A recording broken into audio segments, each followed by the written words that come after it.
I didn't even know I put a Google Meets link in there. Fine. I'm so disorganized. Oh, we're starting. Welcome to another episode of Pit Lane Parlay. I am your host, Mike Jokum. Frenchy's here. Joining us for the first time is Sarah Levenson. Sarah, first off, welcome from Miami. How's everything going? Thank you. Everything's good. Just fresh off the plane from Montreal, so settling back into the warm weather, but doing all good. So let's jump right in. I at some point will Frenchie, I'll pull up my trivia question for you, All right. but and we'll see if Sarah can answer. You were on the ground in Montreal. Is it Montreal? It wasn't the most exciting race on TV. Was it more fun in person? What's it like being on the ground there? Yeah, so Saturday was super wet, cold, rainy, complete opposite weather to Sunday. So I think that gave us a little bit of excitement on the ground just because we didn't know if the rain was going to continue or if it was going to clear up. So obviously the quali weather was massively different to the race weather, which already makes it a bit exciting.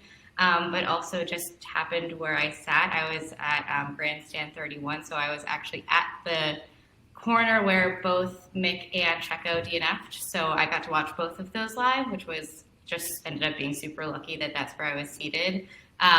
So sad to watch both of their faces completely shattered, especially Mick, like with the whole Haas hopes, both in the top 10, Mick like qualifying the best he's ever qualified, and then just watching him go and slow and just stop. It was heartbreaking. Even him like getting out of the car, there's like a porta potty like behind the barrier, and he like hid behind the porta potty away from the grandstand for like a minute to just like let himself decompress. And watching him come out and then wave to the crowd, it was heartbreaking to see that happen. But all in all, I mean, being able to watch those two things on the ground was really exciting. And then even just having the crowd around you, obviously when you're watching a Formula One race in person, you miss the analytics, you miss the strategy, you have no idea what tires they're on, you have no idea really what's going on for most of the other parts of the track, but just having everyone around you cheering on their drivers and cheering on their favorite people, it's definitely it's a very special experience. So before we kind of talk about the race and I get to my trivia question, how did you get into motorsports? What's your motorsports background that led you kind of all the way up to, Grid Clique and everything that you're doing now? Yeah, so I'm actually probably the opposite of 90% of fans. I did not find it through Drive to Survive, and I did not watch it as a child. I was kind of in the middle. So I had a friend in college who her boyfriend's group of friends were obsessed, and they'd come together and watch it every Sunday, and she was sick of being the only girl in the room. So she kind of dragged me in, taught me the ropes, showed, again, pre-Drive to Survive, so showed me like YouTube highlights and tried to explain the drivers to me through like their social handles, which this was 2016, 2017. So it was like right as Liberty Media came in, everything was kind of like wonky. But it was, so she just taught me a lot. I was a very casual fan for a while. And then about 2 years ago, I don't know if either of you know about the app Clubhouse, but the app Clubhouse came out. It was basically like audio chat room around the world. So I ended up joining a Formula One room and meeting all of my friends who I call my friends to date. So that is where I met Samantha, who is the co-founder of Grid Clique. And essentially that was born because we saw a lot of women in the rooms, but they weren't coming up to talk on stage. They just weren't comfortable because it's a very male-dominated sport, it's a very male-dominated conversation. So we're like, okay, let's just start an area for women to feel like they are comfortable to come together and talk. That has then kind of grown into what we do now, which is interview women in motorsport, primarily women in motorsport, not just women in motorsport, but just to give them a platform to talk about their stories. When we were growing up, we didn't see women working in motorsport, so we didn't see that as a career for us. So we decided to kind of change the name of the game and give them a platform to talk about their jobs. So we've interviewed women in media, we've interviewed content creators, we're interviewing drivers. So at the Miami GP, we were interviewing W Series drivers, which for anyone who's listening doesn't know what that is. It's basically F3, but only women. And this Saturday, it's not a Saturday, this Friday, we're interviewing Samantha Tan, who is a Ferrari Challenge driver. She's recently won Ferrari Challenge. She's a BMW driver. She's like coming up in the space. So basically, my casual Sunday activities turned into like a full-fledged passion, and I wouldn't change it for the world. I know the feeling. So, love it. And we'll put the social media links and whatnot in the show notes for you guys to follow along as well. All right, trivia time. Oh, God. Most pit stops by a winning driver in a single race. 1 point if you can get the driver, 1 point if you can get the number of pit stops, and 1 point if you can get the race. Is this for me? It's for both of you. Typically, this is a stump Frenchy question because Frenchy is like an encyclopedia of everything. So we've stumped. No, I'm just thinking right now for a second. You said most pit stops by winning driver? Yep. So you think he's stumped Sarah, and then like he's like, "Oh yeah, it was Jim Clark in 1960," and you're like, "How the hell did he get that?" Yeah, No, this one it's related. You did it. This is 2011 Canada with Jensen Button. Yep. See, I told you. I'm trying to think of how many stops he did. You stumped me for a few weeks now, but did Cody send this one in, or someone else did? Yeah, Cody sent this one to me. All right, good. Like, so finally, I get one that he has sent in because he's been stumping me for a while. I don't know. It was like 6 stops, 7 stops. 6. Yep. Yeah. You seriously just pulled that out of your unquestionable area? I have a lot of like the space in my brain is taken up by a lot of useless facts. Yeah, I think that's why they keep me around, basically. Wow. That is not why we keep him around, by the way. But he is, and I told you, like, the amount, the last couple of weeks that we've done trivia, I've been able to stump him. For the most part, I'm like, oh yeah, I've got a great question. He's like, yeah, no, I got that. I wonder if Jensen actually knows that.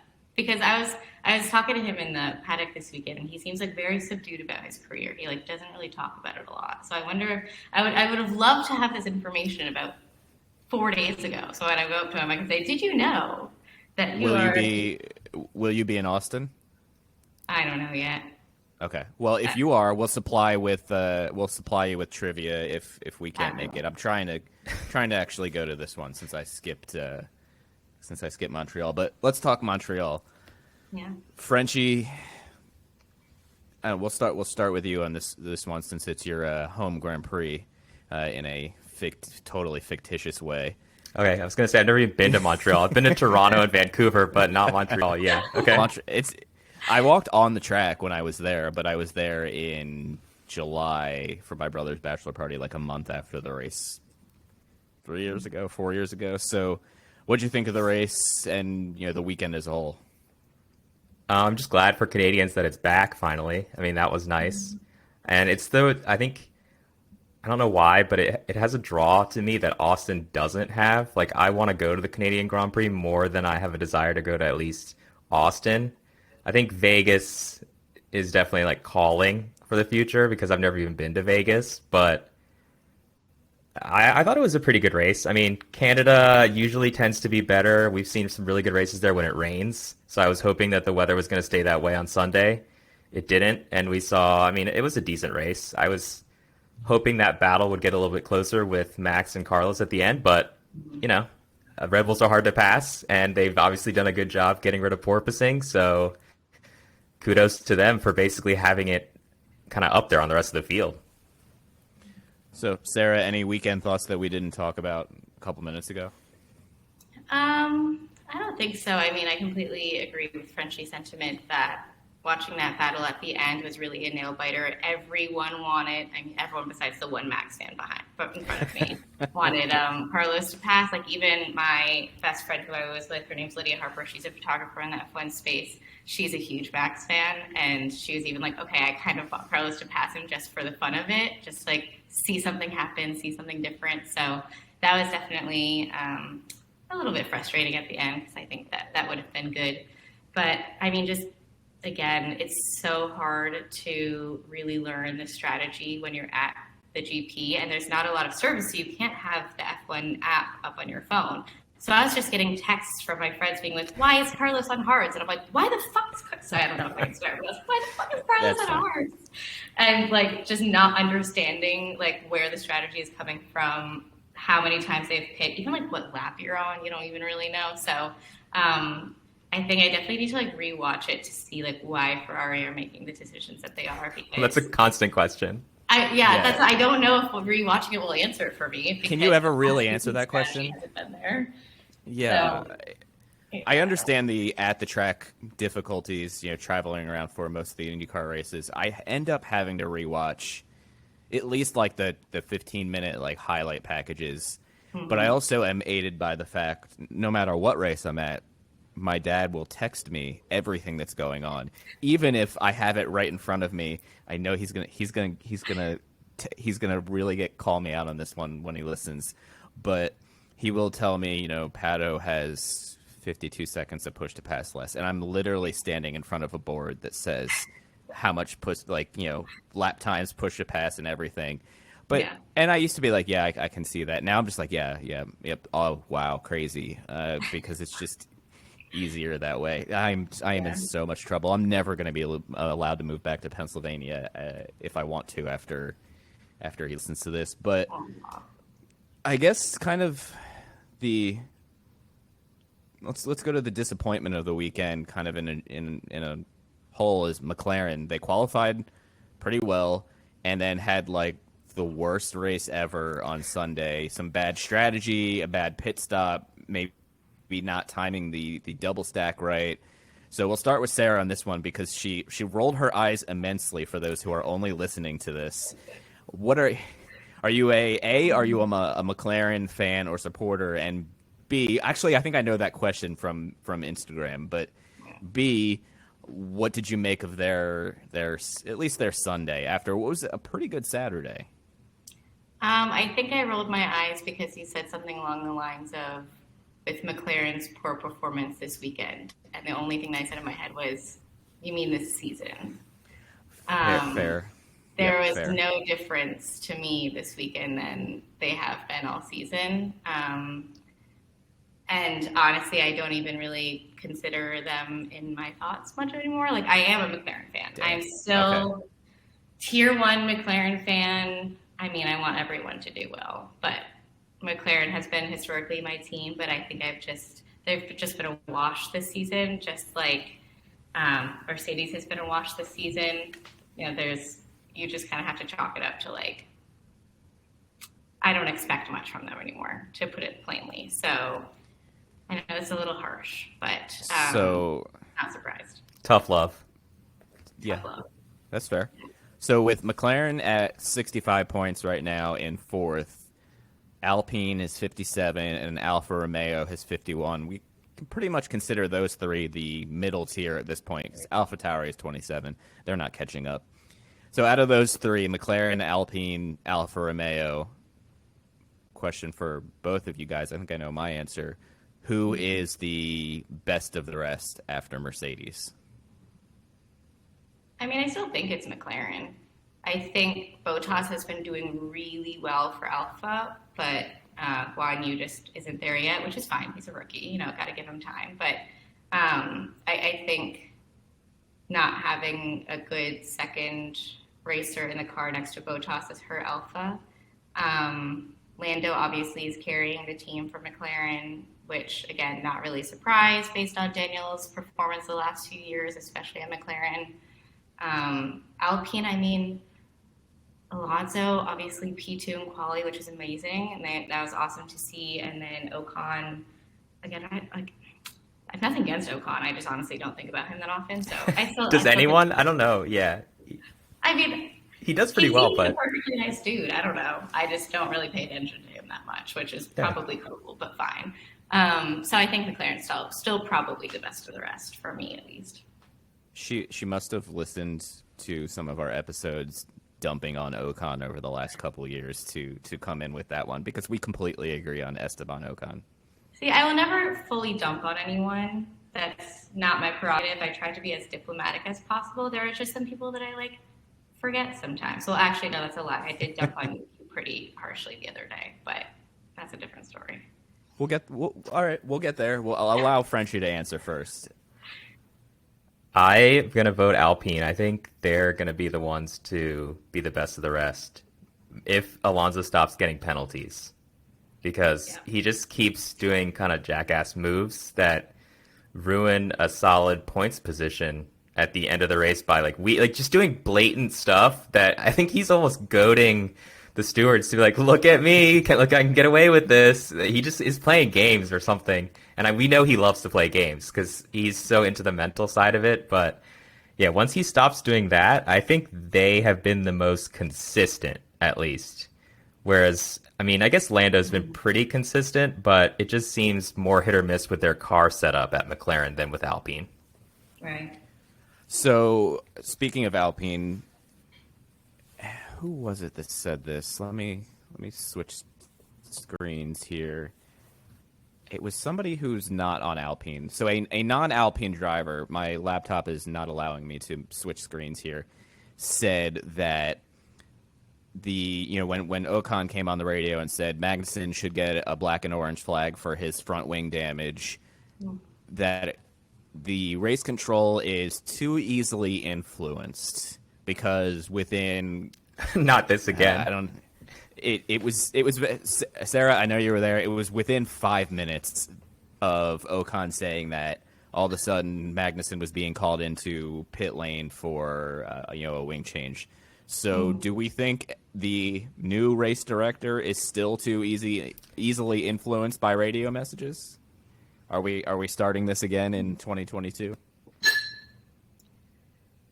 I mean, I think that's inherently going to be an issue with human error if you have one person involved in making decisions. If there's one person that has the end-all be-all voice, there's going to be people who disagree with his decisions. I mean, it still shocks me to this day that I think the FIA rules and regulations are like 5,000 pages long, and yet there's still these things that people can just make decisions whether they like it or not. I don't know. I don't work for the FIA. I'm not going to pretend that I've read all 5,000 pages and I know the backs and front of the regulations.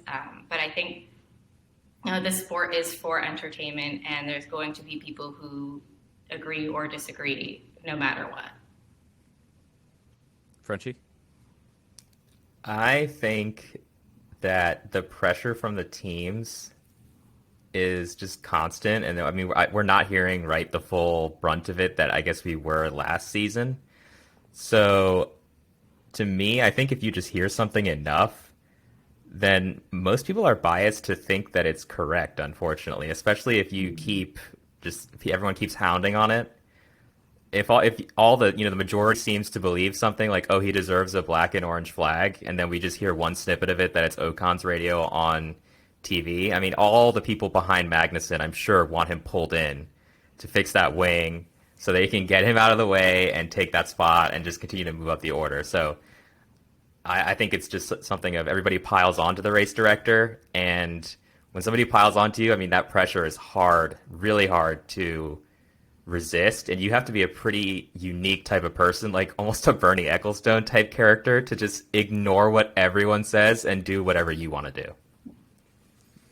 I think that's the first time we've said something about Bernie in not like a super negative tone in quite some time.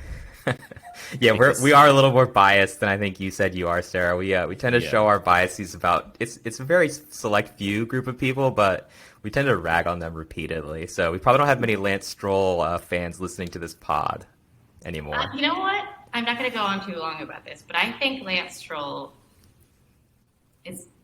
deserves more than he gets. Deserves more love, deserves more appreciation. His father, a piece of shit, but, him himself. We'll have to have a chat about this off air or something, and maybe convince us. Yeah. Okay, that's fair. My one question is I think I agree with Frenchie. Definitely the bully mentality in F1 took over. Just that's a guest for later tonight who just joined. We're gonna I'm gonna kick him out. That's never happened before. This has literally never happened before. He looked just as confused as we did. All right, hold on a second here. I'm going to text him and be like, no.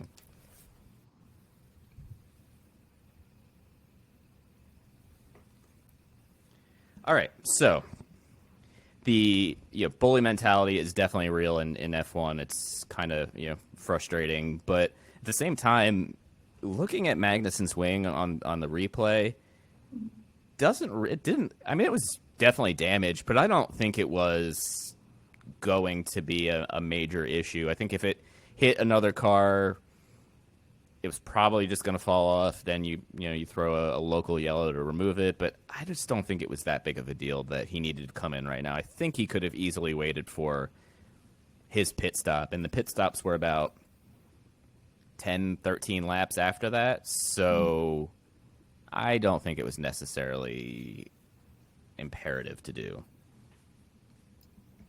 Yeah, I have to say in person, when I was seeing Magnussen's car go around the track, obviously it's far, but you can't notice a thing. So the only reason that we knew that there was an issue was because they were saying it on the commentary. But again, in the commentary in Montreal, it's half in French, half in English. So you miss a lot of stuff.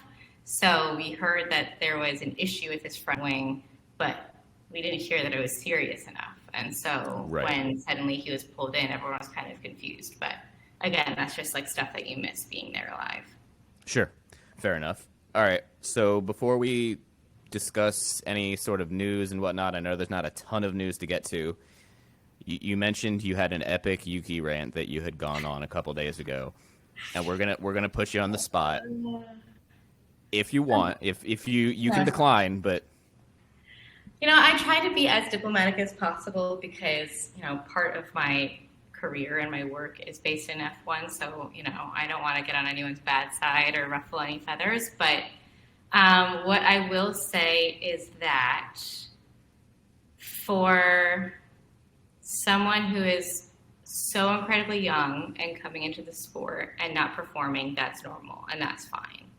But for someone who is so very young, has taken the spot of a lot of other young talent who could take the spot, and refuses to work with the team, work with his engineers, work with his trainers, and get better, I dislike that there aren't other people in his shoes that would probably work harder and do better than him.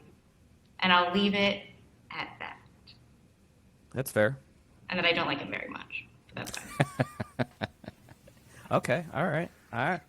I mean, from that logic, it's hard to argue, but he has improved this year, even though he doesn't. He has. I don't know if it's the team or Gasly or Yuki. He looked better early in the season. Now they both don't look very good right now. Gasly especially. Well, Gasly's been doing worse than usual, but he's not horrid. He's not horrid. He's very to me. He's very disappointing this year. That's sad. Yeah, but he signed for next year, didn't he? He did. Yes, that was going to be my next question. It's okay. Gasly is staying with AlphaTauri for 2023. So good, bad, nowhere to go. Frenchy, I'll give you first crack at this one. What do you think? I say, there's pretty much nowhere to go for him in terms of moving up the grid.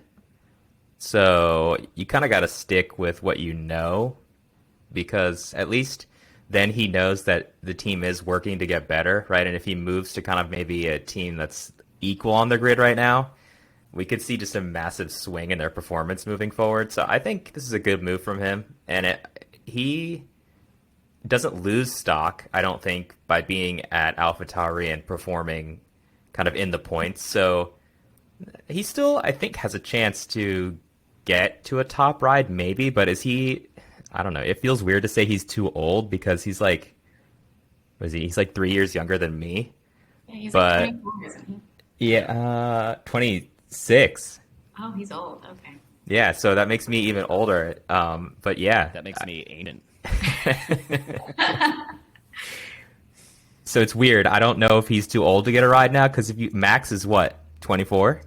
Yeah, baby.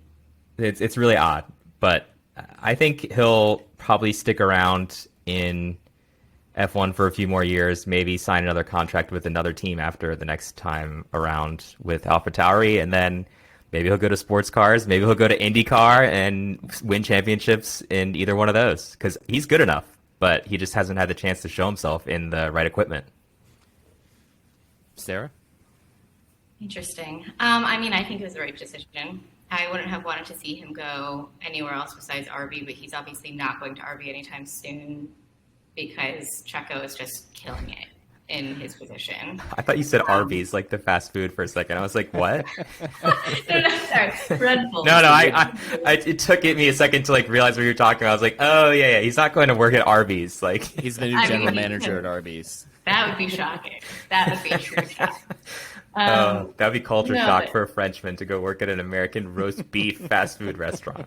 Can you imagine? No, but it's obviously Checo has filled that sweet spot that Red Bull has been looking for a while.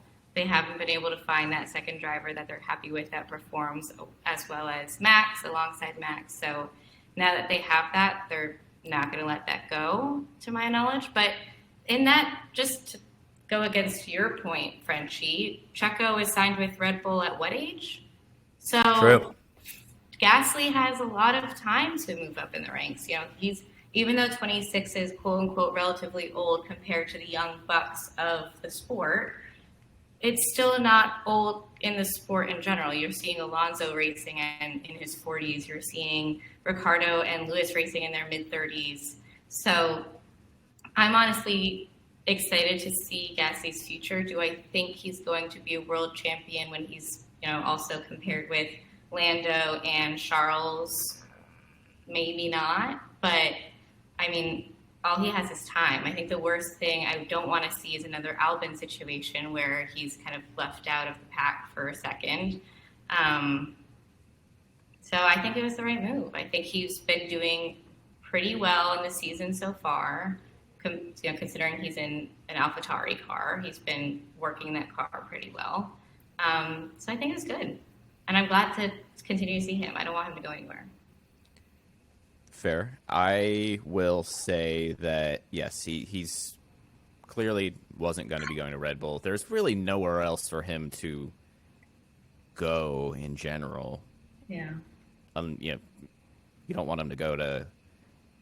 You don't want him to drop down any further because that definitely wouldn't help his career. But I think it's fine for a year or two. If a year or two, maybe Checo moves on or something else opens up, who knows? Ricciardo could be elsewhere after 2023. There's a whole number of suitors for him.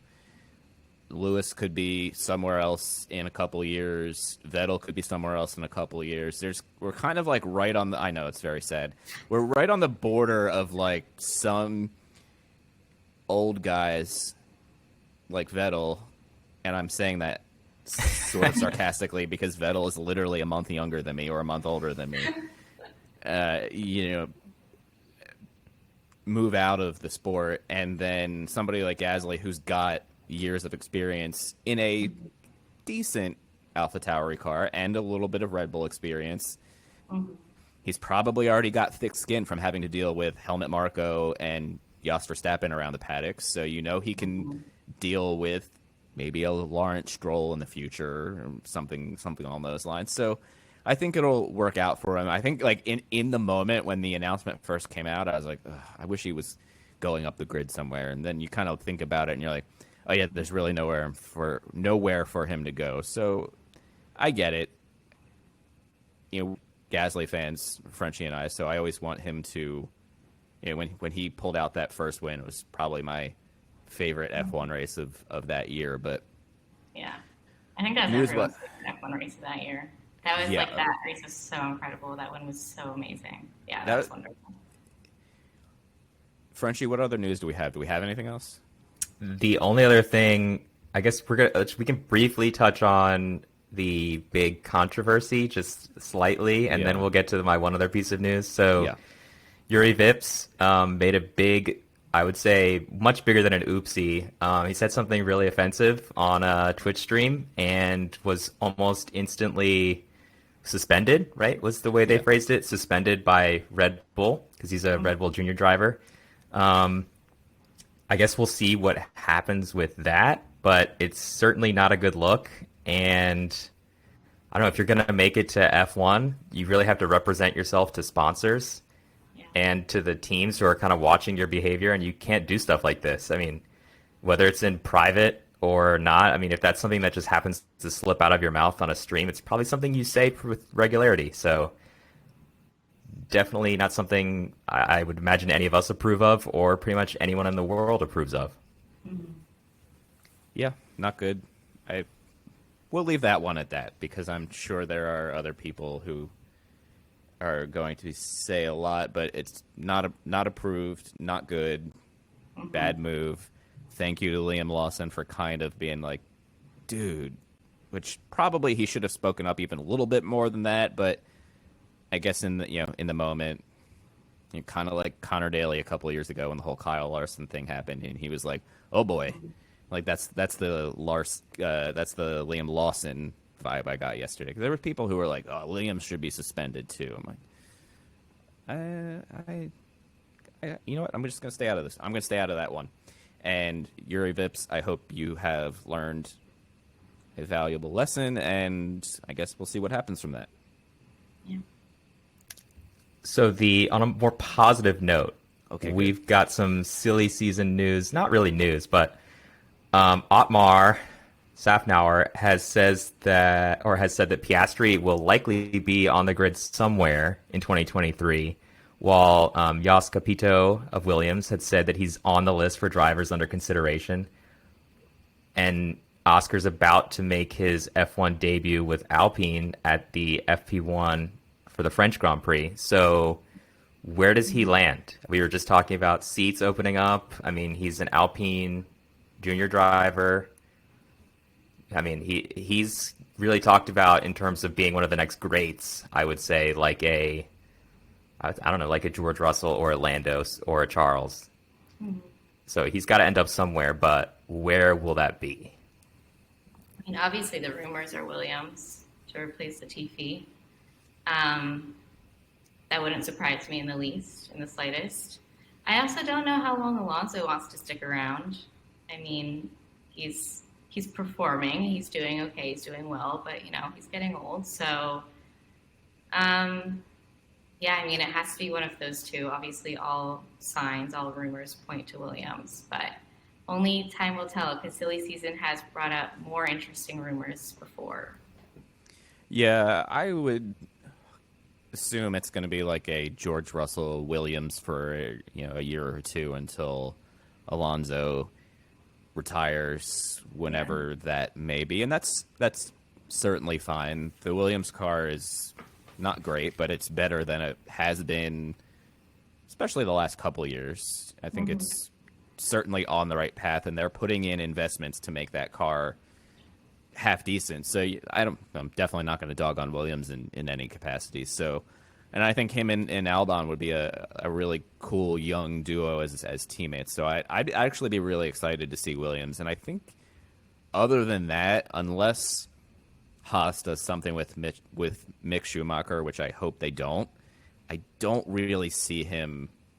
Like, I think Williams is kind of like really the only fit, unless, like Sarah said, unless Alonso retires now. We have also just lost Sarah, so we will keep talking for a couple seconds.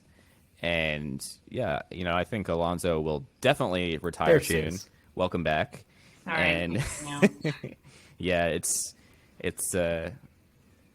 that I saw the little X that your internet was being fun. So I when it disappeared, I'm like, oh, okay, she'll be back in a second.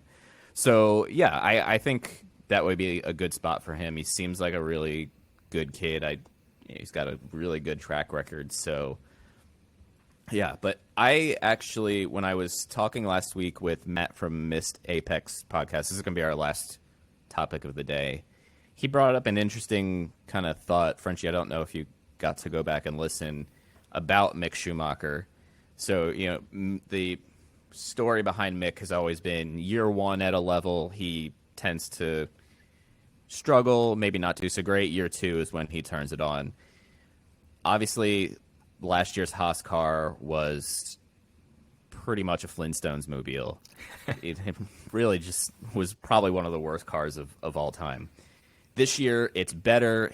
But he's getting outperformed by Kevin Magnussen, who is just 100 times better of a driver than Nikita Mazepin. So, are we kind of considering? I just got real harsh there, and I was not intending to when I we're all about being harsh to Mazepin. Yeah, we always have been. That's fine. Okay, all right, yeah. So, no regrets with that one. No regrets. So, could we, in a way, consider this to be Mick's first year and expect some results next year, or are the errors that Mick has made this year too, I don't want to say too damning, but too glaring maybe to kind of just pretend last year didn't happen? That's a tough one. That's like one I almost have to ponder a little bit, because when I heard you guys talking about that, it was interesting to consider, because you could almost look at this like a first real season to be competitive at all. Mm-hmm. It's where he feels the pressure to actually produce results. So you could look at last season as almost just getting used to being in F1 and just like puttering around. And I've literally pictured like the Flintstone feet coming out of the bottom of the Haas car when you said that. It's pretty funny. Someone should make that a meme or something. But yeah, I kind of see some logic with that, because he's shown flashes, right, this season that we keep getting excited for, and then something happens. So maybe this is his true rookie season and we're just judging him too harshly. And I'd like it to be that way, because I think everyone wants the legacy driver, and just also Mick, take away his famous last name. Seems like a really good person, like a driver that you want to like, that I think, most people would want to see him succeed. I think the paddock wants to see him succeed pretty much. And it'd be really cool as a story, as just a whole, as everything. So yeah, I'm going to go with that because it makes me feel good. I'm going to back your argument there. Thank you. Sarah? Yeah, I think this weekend showed that he does have talent, right? There is something there that he can take a pretty crap car and make something work of it.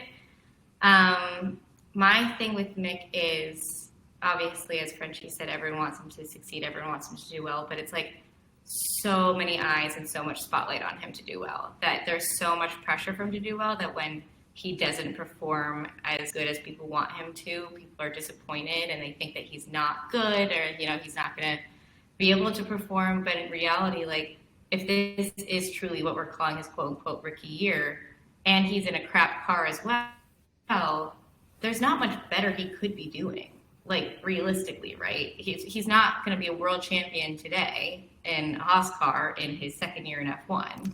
If he is going to get there, then it's going to take a lot of time. And I think because of the last name and because of the history, everyone expects so much of him, when realistically, he can't even have a conversation with his dad about this. He can't talk to his dad about what he's going through or how to do better. He's truly, really on his own here. So I don't know. I have a soft spot for him. I've heard a lot of people say that, he's just not good enough and he shouldn't be in F1, when not I'm like, he's just like any other rookie in any other crap car. And at least he's not a Latifi, You know what? That's a perfect way to end the episode. So, Sarah, thank you for joining. We'll be sure to tweet out all of your, website, social media links and whatnot. If there's anything you want put in the show notes, just send me a message, let me know. Thank you very much for joining us. We hope to have you again, and it's been a lot of fun, and everybody have a lovely weekend of racing.